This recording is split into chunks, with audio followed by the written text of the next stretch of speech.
பாகிஸ்தான் இந்தியாவை ஆட போறாங்களா இல்லையா அப்படின்றத எல்லாருக்கும் மனசுல இருக்கிற கேள்வி. நேத்து ஐசிசி பிசிபியை மீட் பண்ணிருக்காங்க. அவங்க மட்டும் தான் மீட் பண்ணாங்களான்னு கேட்டீங்கன்னா இல்லங்க, ஒரு சர்ப்ரைஸ். நீங்க போய் வந்த பங்களாதேஷ் கிரிக்கெட் போர்டு பிரசிடென்ட் இந்த மீட்டிங்ல அவங்க இந்த டோர்னமெண்ட் ஆடல என்ன பண்றாங்க தெரியும். நான் கேள்விப்பட்டது என்ன பாத்தீங்கன்னா, பாகிஸ்தான் ஐசிசியை பார்த்து இந்த மேட்ச் நடக்கலன்னா உங்களுக்கு பெரிய நஷ்டம் அப்படின்னு சொல்றீங்க. அப்ப இந்த மேட்ச்ல தான் பெரிய லாபத்தையும் நீங்க ஈட்ட போறீங்க அப்படின்றதால எங்களை எக்ஸ்ட்ராவா நீங்க கவனிச்சாகணும். அது தவிர நீங்க வருஷம் கொடுக்கக்கூடிய மானிய தொகையிலும் எங்களுக்கு ரெவன்யூ ஷேரை இன்க்ரீஸ் பண்ணுங்க அப்படின்னு சொன்ன உடனே அங்கே பங்களாதேஷ் ஒரு ஷாக், ஒரு லுக்.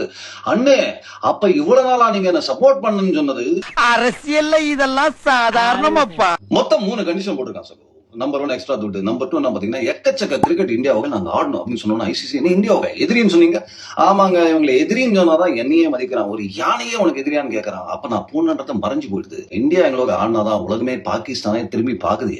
3வது முக்கியமான கண்டிஷன், இந்தியா ஹேண்ட் ஷேக் பண்ணியே ஆகணும். நீங்க எத்தனை வாட்டி வேணா பொட்டி அடிச்சதெல்லாம் எங்களுக்கு பழகி போச்சு. ஆனா நீங்க கை கொடுக்காம போனது எங்களை ரொம்ப பாதிப்புக்குள்ளாக்கி இருக்கு அப்படின்னு பாகிஸ்தான் சொன்ன இந்தியா பாத்தீங்களா சைலண்டா ஒரு மைண்ட் கேம் எந்த அளவுக்கு ஆடி இருக்காங்க. அந்த கை கொடுக்காம போனது பாகிஸ்தான் ரொம்ப பாதிச்சிருக்கு. இந்த மேட்சே வந்து ஸ்ரீலங்கா தான் நடக்க போகுது அப்படின்றாலும் அவங்களோட கிரிக்கெட் போர்டும் பாகிஸ்தானும் ரிக்வெஸ்ட் பண்ணிருக்காங்க, ஆடுங்க இல்லனா எங்களுக்கு மிகப்பெரிய நஷ்டம் கிட்டத்தட்ட $70 மில்லியன் சொல்லிருக்காங்க. ஆனா ஸ்ரீலங்காக்கு பாகிஸ்தான் பண்ணணுங்க. ஏன்னா 2009 உங்களுக்கு ஞாபகம் இருக்கும், லாகூர்ல அந்த துப்பாக்கி சூடு நடந்தது. ஸ்ரீலங்கன் கிரிக்கெட் டீம் இருந்த பஸ் கிரிக்கெட் உலகத்தையே உலுக்கிய அந்த சம்பவத்துல இன்ஃபேக்ட் 6 பிளேயர்ஸ்ல இன்ஜுரி வேற ஆனாங்க. மயில ஜெயவர்தனை மாதிரி பிளேயர்ஸ்ல அப்படின்ற போது ரொம்ப நாளைக்கு டெஸ்ட் கிரிக்கெட்டே நடக்கல பாகிஸ்தான்ல அப்படின்ற போது மீண்டும் 2019 முதலாக அந்த டெஸ்ட் கிரிக்கெட் ரிவைவ் பண்ணதுக்கு வந்த டீமும் ஸ்ரீலங்கா தான். மறந்துடாதீங்க பாகிஸ்தான்.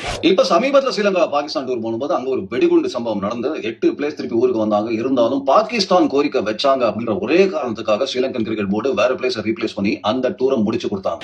அப்ப சில பேர் புத்திசாலித்தனமா ஒரு கேள்வி கேட்பாங்க, பாகிஸ்தான் பங்களாதேஷ் பயங்கரமா சப்போர்ட் பண்ணி ஐசிசி வாக்கெடுப்புலாம் நடந்த போது அப்ப ஏன் ஸ்ரீலங்கா பாகிஸ்தானை சப்போர்ட் பண்ணலாம்னு கேட்கலாம். ஏங்க, அவங்க கண்ட்ரிக்கு ஒரு ஹோஸ்டிங் ரைட்ஸ் வேர்ல்டு கப்லாம் கொடுத்திருக்காங்க அப்படின்ற போது ஸ்ரீலங்கா ஐசிசிக்கு எதிராக ஒரு விஷயம் பண்ணுவாங்க. ஸ்ரீலங்கா இதெல்லாம் அவங்களுக்கு கோரிக்கையில ஞாபகப்படுத்திருக்காங்க பாகிஸ்தான். ஒன்னு யோசிச்சு பாருங்க, பாகிஸ்தானுக்கு சாதகமா ஸ்ரீலங்கா ஓட்டிங் பண்ணலன்றது அந்த சூழ்நிலையில இருந்து மீண்டும் பாகிஸ்தான்ல பங்களாதேஷ் வரலாம். ஆனா உயிரையே பணம் வச்சு நீங்க கேட்ட ஒரே ஒரு வார்த்தைக்காக அந்த டூரை முடிச்சு கொடுத்தாங்க அப்படின்ற போது அந்த பிளேஸ்க்கு ஏதாவது ஒரு ஆபத்து நடந்திருந்தால் ஸ்ரீலங்கா அது என்ன மாதிரி ரிஸ்க் எடுத்துக்காங்க யோசிச்சு பாருங்க. தெரிஞ்சு பல்டி அடிச்சிருவாங்க சார். பாகிஸ்தான் கட்சியில ஆடிடுவாங்க பாருங்க. கட்சியில இதுக்குதான் எல்லாம் பேசியிருக்காங்க. பங்களாதேஷ் ஒன்னே புரிஞ்சுக்கோங்க, உங்க பேரை சொல்லி அவங்களோட முன்னேற்றத்துக்கு வழிவகுத்துக் கொள்கிறார்கள் பாகிஸ்தான். பங்களாதேஷ் பெரிய தவறு பண்ணிட்டீங்க. நீங்க அந்த மீட்டிங்ல அவங்க உட்கார்ந்து காரணமே பாத்தீங்கன்னா எங்களுக்கு ஏதாவது காம்பன்சேஷன் கிடைக்குமா இல்ல மானிய தொகையில் ஏதாவது அஃபெக்ட் ஆகுமா அப்படின்றதான் வந்து உட்காந்துருக்காங்க. அப்படின்ற போது பிளேயர்ஸ் அஃபெக்ட் ஆயிருக்காங்க. நீங்க ஆடாத வேர்ல்ட் கப்ல அப்படின்ற போது வெறும் கஜானாவை மட்டுமே நிறுத்தினீங்கன்னா எந்த பிளேஸ் எந்த கண்ட்ரிக்கு ஆடி என்ன பயன் சொல்லுங்க.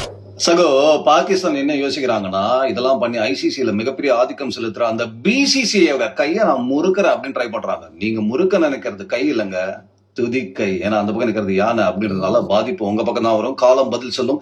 Anyway, have a nice day and stay tuned, சகோ.